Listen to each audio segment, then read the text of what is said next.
Oh, and we're here. SHEcago Talks, Her World Media Productions. You know, that's the brand. Well, hey, welcome, welcome, welcome. As usual, we never know who's going to show up. Whatever, you show up and you show out. Whoever's present, get the presents. So, I have my guest hosts from talking about FOLA, fashion, legal shield, anything. But we'll talk about that as soon as we come right back when we return. Hey, it's your buddy AJ Williams, the media guy. Come join the Her World Media Hervolution every Wednesday at 6 p.m. at Her World Media on Facebook. All news, all sports, all women, all the time.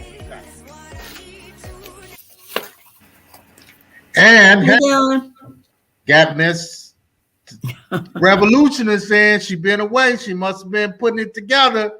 I would like to. After I heard about our current mayor's efforts to pay people who supposedly are in economic crisis with tax dollars, we need to have a referendum on that. We probably do. But I'm sure you mixing something else, you getting it together, and it's going to come together. The revolution. No, there's no revolution here. The great teacher, Maybeth. Welcome to the show. Thank you. Well, hey, one of my guest hosts, like I said, we never know who show up, This is the great FOLA person that I've always talked about. And, mental health, substance abuse, it's in the community. It's all around town. It's really in the community because all of the focus on wearing masks and COVID just is a surface cover with the pandemic information. The fact that there's such great need in our communities. I see the feeler for the feed for FOLA at 773-487-4310 is a substance abuse outpatient treatment center on the south side of Chicago. It's on South Ashland, 8014 South Ashland. But there are so many great needs that we have that need to be addressed in the community. They're talking about violence, but the society I'm talking about from the halls of the corporations and government, which could give us give us what we need in terms of finances and support in the community, so you wouldn't have these outbreaks of violence. If people have nothing and have nothing to look forward to, they have nothing to lose. So, but Dick Gregory said that our young people are being given whatever and all of these funny drinks and sips and substances they're ingesting. So I'm not going to take liberties with the late comedian Dick Gregory, but he seemed to feel that, as do some others, that the behavior of our young people is programmed. But what can I say? There you go. Straight from the source. It's not an authenticated source, but you have to ask yourself why young people are in the street now. There's some contributing factors to it. It's well, in my kind of old middle age, there are a gambit of variables. Of course, I have no PhD and all those great letters behind my name, but I worked the streets. Okay. Cop 3 times over, in and out of the schools, social programs as a supervisor, and running group homes and so forth. So I saw an array of ideologies, mental, psychology, psychos going on in the young people. So there's not one thing. Although no, there's not one thing, but there are contributors. Yeah. From math, the sum equals to the part. Okay. Or but I'm trying to say I didn't teach math, but I taught everything else. And the right triangle, each of the other angles. I didn't do that well. Other sides are congruent. Well, I didn't do the math thing. I did the science and history thing. Oh, see, I was a history buff. there are numerous contributors to what's going on with our young people. And someone is orchestrating this. I can't say who it is, but there are contributors to the fact that if you look at the stats, Black people, if you, say, for instance, there's a stat about people who live in Inglewood and those who live in Lakeview. There's 9 miles between Lakeview community on the north side and Inglewood. And there's a 9-year less expectancy for people living and born in Inglewood than there are people living in Lakeview. What's the difference? Many, many things. It's not just heredity and environment. It's a combination of things. Hello, how are you? Hi, good. How are you? Just fine. And But how I are said I tend to believe that all these things are created, and there's no accident that people of color are amongst the largest group of socioeconomically deprived people in this country. We have the buying power of the whole Dominion of Canada, but we use our dollars not in a way that benefits us. I live in South Shore, and there's no resource in South Shore. A friend and I were talking about this, where you can go have a dinner in the evening or daytime that has a tablecloth in it, and the number of restaurants are very small. There is no grocery store. I hate to say grocery store, but no large food place in my community. I have to go out of my ward to eat. There's no place. What do you think of the new one, the local market? I don't shop there. Okay, why not? I'm just curious. I don't go there a lot. Because when I was the executive director of the South Shore Chamber of Commerce a decade or so ago. Oh, I didn't know that. That's Oh yeah, I got fired because I wanted to bring a Red Lobster into that mall. Since I was at the time dealing with my parent, my mom, who was sick, and I would take her out on the weekends and in the week evenings, and she liked Red Lobster. And I found myself driving across West Blank to get to the one on 95th Street. And so as executive director, I broached to the board of directors of the South Shore Chamber, why don't we bring, the mall was proposed, why don't we bring a Red Lobster into that particular mall? Okay. That and I would was, be great. Jackson Park Hospital, this is 20 years ago, Jackson Park Hospital and South Shore Bank. Folks got together and said that I was trying to polarize the community. No, I wanted to keep some of those dollars in the community. Wait, rewind. How would you bringing a restaurant into because there would be something that they couldn't control. There were a lot of dollars coming into the community, and you can look at the West Side. A lot of money came into the West Side after Dr. King was killed through neighborhood grants from the federal government. And I ran a newspaper over there, the Lawndale People Planning and Action Committee, whose parent company was Pyramid West Development. And they brought the Bank of Lawndale into the West Side of Chicago. It's now defunct. But it provided a vehicle for a lot of people who didn't look like us to get loans to buy land on the West Side. Now in South Shore, there's gentrification everywhere. And the property values, I've been told, have been at one point were maintained at a less than fair level because there were people coming in to buy large tracts of land. In fact, the house that is north of me was bought by a Russian syndicate. And the reason I know it is because I'm nosy. The house went into foreclosure because the man who owned it developed, he was a substance abuser, and he lived it for a while, but then he became a gambler and he lost his house. And so I was here very upset about the fact that the house was vacant. But at the time, I had a parent who was making her transition. I didn't have any room on my plate. And I saw this man walking down the drive, and I went over to him because he didn't look like me. And I asked him, I introduced myself, and we got to talking, and he finally said to me, quote unquote, "You blacks don't know what you have." Okay. And he said, because we've gone all over the city. He's from Russia. he's a naturalized citizen, but he and his people bought houses across the country, not the country, but in the city. And then they flip them.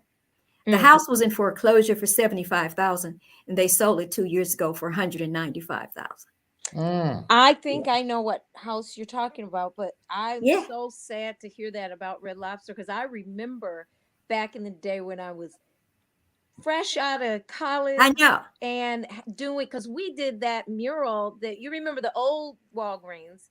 There Sure. was that huge mural Sure. with the with Sure. the cement coming off Sure. the wall. So Sure. we did that when back before Dominic's was even open. Did you? Yes. Wow. Yeah. And so Wow. I remember what that mall used to look like. That was I know. so wonderful. I know. And now you got something called Local Market, which is not a franchise. The Dominic family said they wanted to get out of any kind of store thing in the city. And so the Dominic family, the family that owned the Dominics, the reason I know a little bit about this as a backstory is that it's amazing. I lived in an apartment complex with a woman who was a chef. And I'm always kind of bubbly and outgoing and the whole thing. And there was a thing in the building, and she invited people to her apartment and she was to taste her food. And she was an Italian cook. And I'm going like, how can this woman from Alabama be an Italian chef? And she told me her connection to the Dominic family, that owned the stores, that they had sent her to Italy to train as a chef when she was in her 20s. So that's how I was able to find out that, the family just wanted to get out of it. Well, And the story I heard on the street, which, you can hear a million stories, you never know which one is true, was that there was some rivalry or competition between Mariano's and Dominic's, and that Mariano's, or that the person that started Mariano's used to work at Dominic's. Yeah, that's true. And was adamant and determined to put Dominic's out of business. Well, there was some stuff in the family, and I can't remember all of it now because it's close to 25, 30 years ago. But the thing that I was concerned with is that you had all these people in South Shore who looked like me when we first came over here, moved over here. It's incredible. I had a friend who lived in this community, and there were no Black people. But she and we took piano lessons from the same teacher. And I used to come on Friday nights and stay with her out here. My mom would put me on the bus at 63rd Street in Lake Park. And her dad would meet me at 70 something on the Jeffrey bus, and I would go to their house. And then all of a sudden you had this white flight. Because people wanted to people who didn't look like us wanted to leave. Then you had the brouhaha about the South Shore culture, the South Shore Country Club at that time, right? That just said, "Oh, forget this." The Nation of Islam wanted to buy it, and a couple of other organizations wanted to buy it. The Nation of Islam wanted to turn it into a rest home, but more so a health giving center. But the city went like, we ain't having these people over here on the lake. So the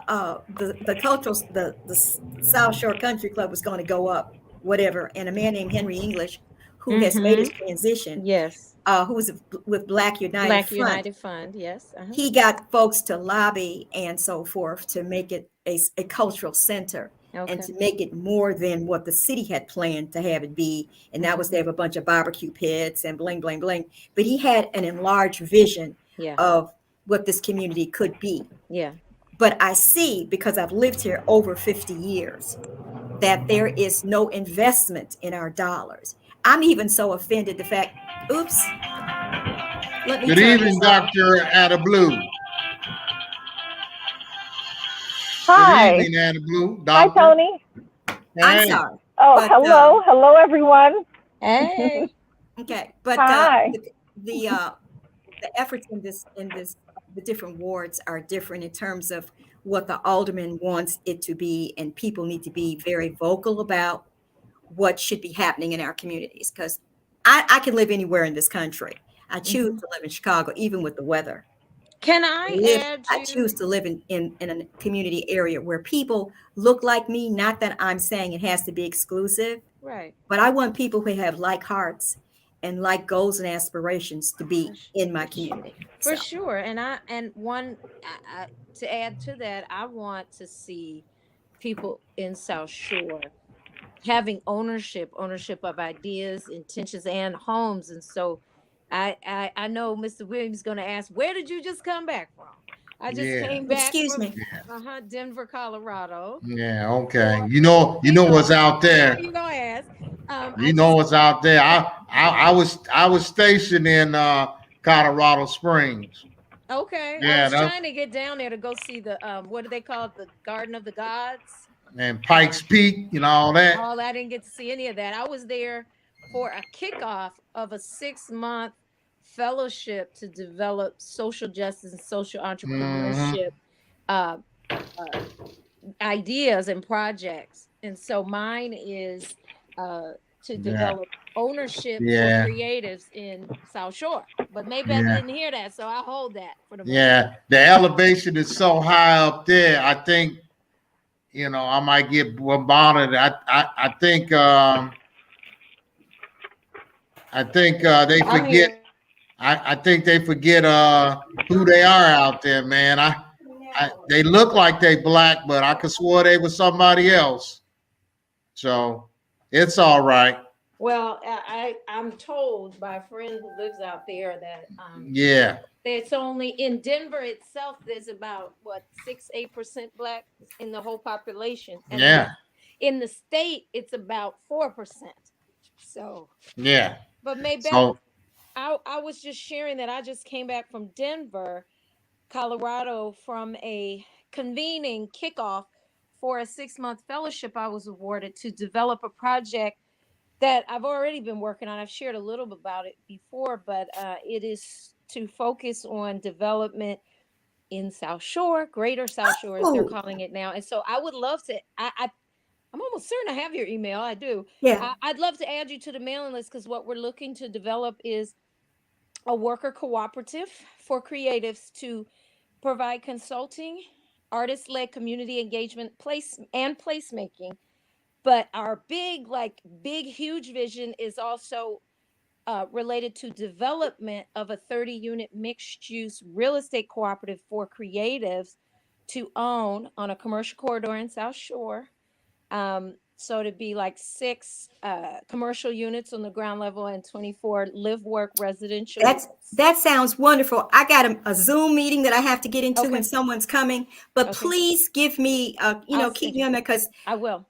I'm a writer by spirit, by training, and I don't see any support that we are giving. Maybe my contacts are not as extensive as I'd like them to be, but I'd like to share some of the experience and and my creative talents that I can to help the next generation. Awesome. I'm sorry, but I have to go. Okay. Revolution. Take care. Revolution. Bye-bye. Give me a holler. Give me. Yes. So you went all the way out to Denver to bring back all those big words and to create something. So you want me to tell you why we went to Denver? Oh, I mean, am I asking? So the company, it's not a company per se, but it's an organization that funds. They do a lot of philanthropy, giving, granting. They funded, or they selected 8 of us across the United States of the Black and brown persuasion who have ideas to counter, one,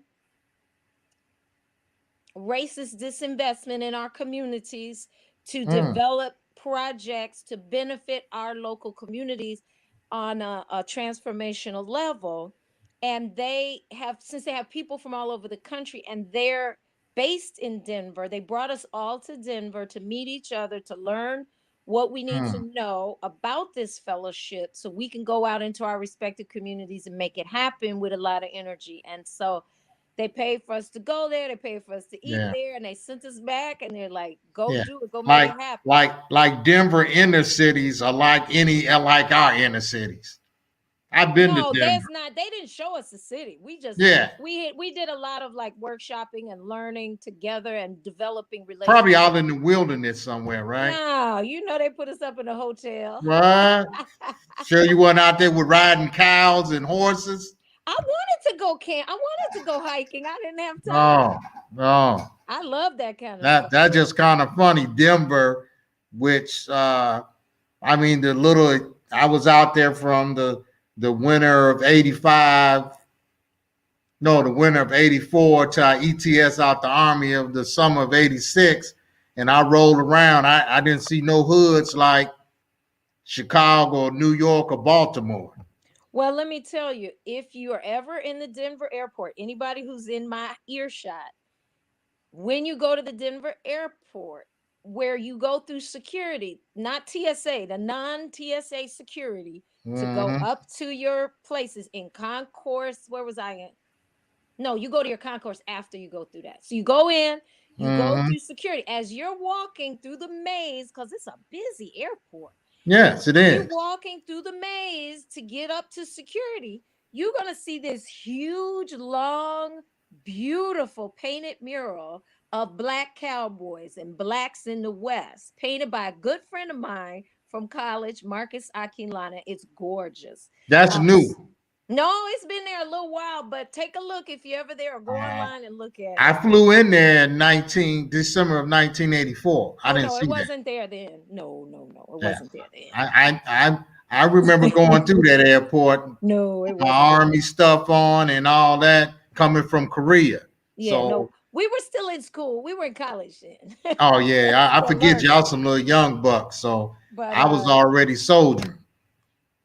So anyway, it's awesome mural about the Black. And there's a place, I left the brochure downstairs, but there's a museum of African American Museum of the West or something like that, about the whole history of Blacks going west, because they try to erase all that. Yes. So I'm not gonna make you talk your head off. I got some. Can I ask you a question though? Yes. There was just the sister who was just on, Dr. The blue. So I don't know what happened. What is her she's doctor? crying. Why you call her doctor? What's her doctorate? Oh, she has a PhD in writing. She has an English PhD. Okay. She works for the Board of Ed. Oh yeah. Okay. Got it. Yeah, no, she's a PhD, and she got her. She's awesome. A writer. Awesome. Yeah, so that's why I call her doctor. She has she got a P, but she doesn't really put it up. But I like to tease her, since she doesn't use it. I tell her, hey, I would use mine. If I could buy a PhD, I'll still use it, put it up. If they say it's mine, hey. I have a girlfriend who's a PhD nurse, and when she comes on things like this, she puts Dr. Dawn. That's her name. She said, "I'm claiming it because I worked my butt off to get for that." Yeah, they ain't give it to you easy either. So, what do you know about some of the EIL things and SBA? You mean the Small Business Administration? Yeah. Who else we got on with us? I got Danielle. She in the background somewhere. So I want to show a quick clip, some of this SBA stuff, because I thought this was over, this and that. So I got a little more information. Just want to run a quick clip. All right. The SBA has stopped accepting new EIDL loan applications since December 31st, 2021. Now, other YouTube channels are saying that it's over. You can no longer get EIDL loan money. You can no longer get EIDL grant money, and you can no longer get EIDL increase money.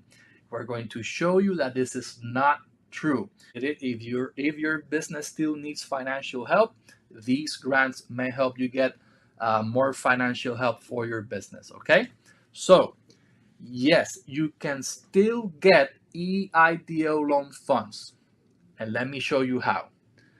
Yes, the SBA stopped accepting new EIDL loan applications since December 31st, 2021.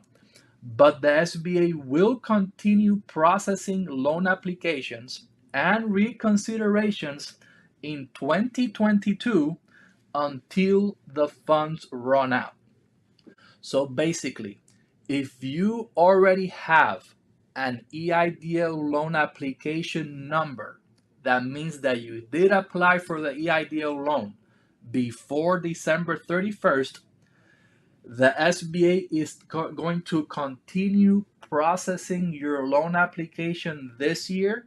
And if you are in a reconsideration process, they are going to continue processing the reconsideration process during 2022 until the funds run out. This is contrary to what other you.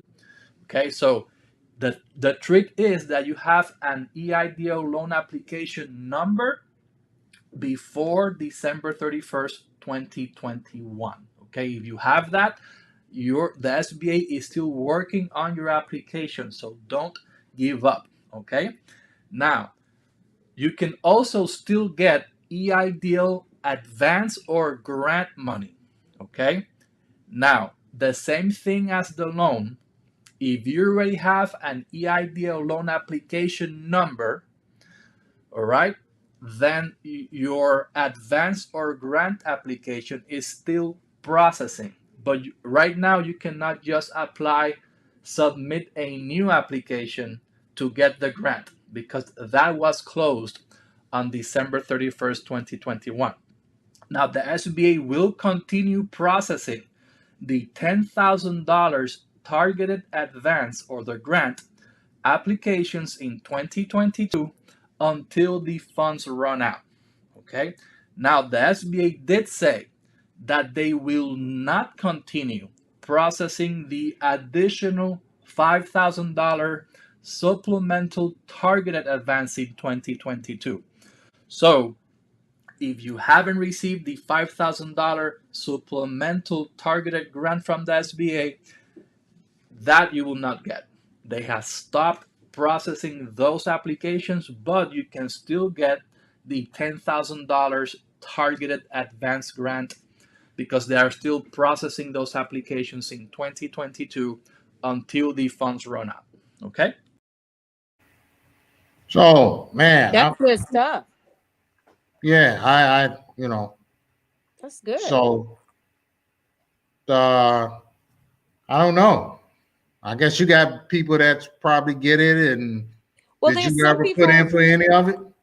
I got a PPP loan, Yeah. but at first I didn't put in for the EIDL because I thought I didn't go to do it until after they had that initial where they give you the $1,000 up front and then you get the rest later.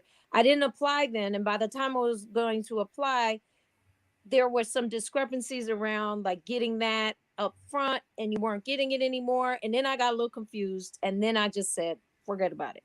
But I need to go back. This is making me want to go back and check my email because I can't remember if it was the EIDL or if it was the state fund that I got denied and then I wanted to submit for, or I did submit for reconsideration because I was working with a nonprofit organization that was helping me do the application, and there was some craziness around why I got denied relative to like the census tract or something, and there was some information that wasn't correct. So this is good though, for even because I do know I know an organization that applied and got an EIDL, but I think they got denied as well, like the advance or something. So I'm going to tell them about this because she was like, well, we didn't get it, but never give up. That's my motto. Yeah. And matter of fact, I got another quick one about this lady's telling people some of these women own business. She got about like 8 grant resources for them. I'm gonna play a quick clip on that one.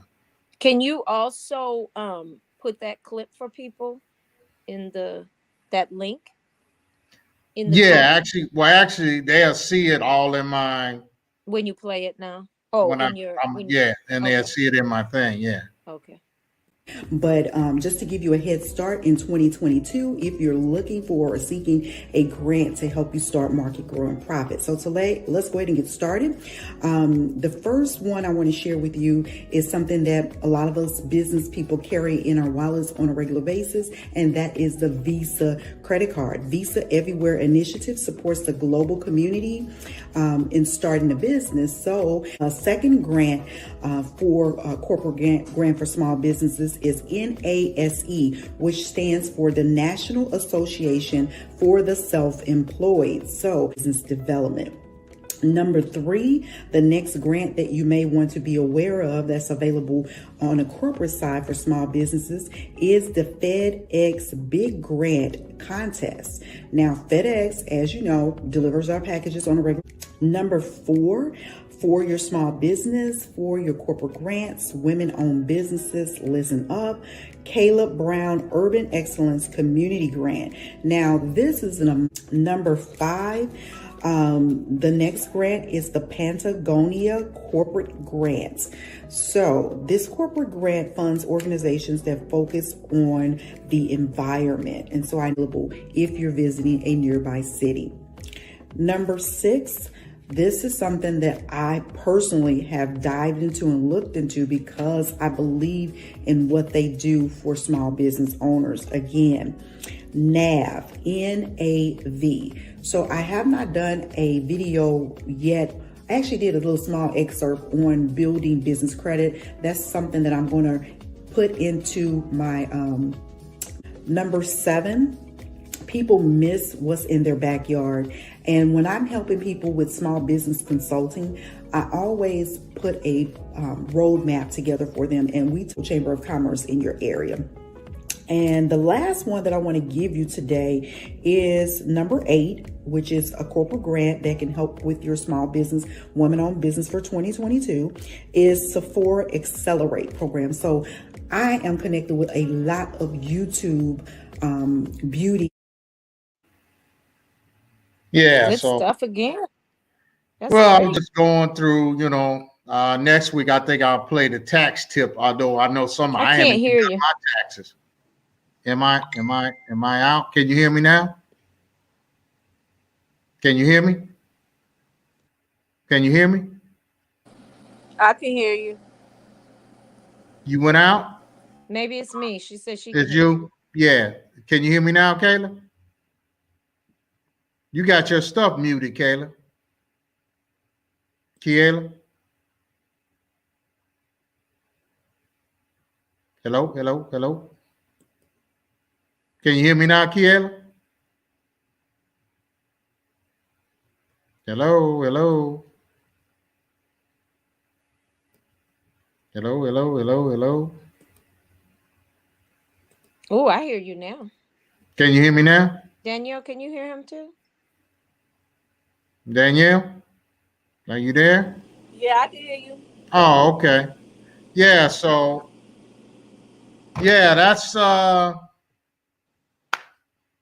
All right. Well, I'm gonna have to jump off. that was it for That the was day. good, That was though. it. Thank That was you. just some information I seen here and there. I thought I'd pull up and don't bore you. And I Thank you. found out I didn't know that was out there. Some stuff I'm gonna have to look into.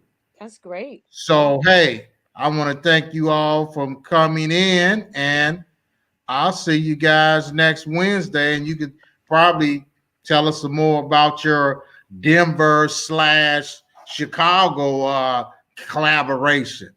Maybe it snows here just like Denver. Maybe we go skiing. I don't know about all that. Yeah, I Yeah, need some hot weather. Yeah, we'll go ski off the Sears Tower, Trump Tower, like you do at Pikes Peak in Colorado Springs. All right. I like your imagination, but I'm gonna take a rain check on that. Yeah. Yes, ma'am. Okay. See you. See you Bye-bye. next time. Bye-bye. All right. Thanks, Danielle and Miss Upton. I'm sorry, Ann. What you say? So what's going on? Where you been hiding? I haven't been had, and if you just sent me an email, you just invited me. I thought you was busy, so I don't I know you be having little things here and there, a bunch of jobs. You know, you working like a Jamaican all the time. So you know, you always know I'm not too busy for you. I'm gonna hop on when I see your email. oh man, that's what she said. That what she told me until I told her my credit cards was empty. Ooh. And she dropped me like a hot potato. Oh, but I'm still here though. You still here though. How's your show going? I think I saw you a couple of times on Sunday. It's going pretty good. It's going pretty good. The Dear Sunday Morning Gospel Show on My Radio Chicago every Sunday morning from 9 a.m. to 12 p.m. Download that Sport District Radio Network app or tune in online. Up to you. I think we're gonna have to collaborate. I'm gonna have to bring my show into yours. Come on. Yeah, we're gonna. Yeah, I'll do at least a half an hour with you, and yeah, that's what we'll do. Well, hey, thanks for coming in, and I'll give you a call and we'll sit down and hash that out and see how we can work it. All right. Yeah. All right, Big Money. I will see you later somewhere when you down on earth with us small people. Hey, I'm just trying to be like y'all. Yeah, you ain't fooling me. How is the family? They pretty good. How's yours? Oh, well, they good. My mama good. She just getting old and crazy, but she all right. Hey, she all right. Yeah. Okay. All right. I'll talk to you next time. I'm gonna give you a call a little later. All right. All right. Cool. All right. Bye-bye. Bye. Thanks. And I want to thank the viewers, whoever's out there listening in, looked in, and whatever they did. Love to have you. Love seeing you again. And that's it for tonight. I'm going to get on out of here.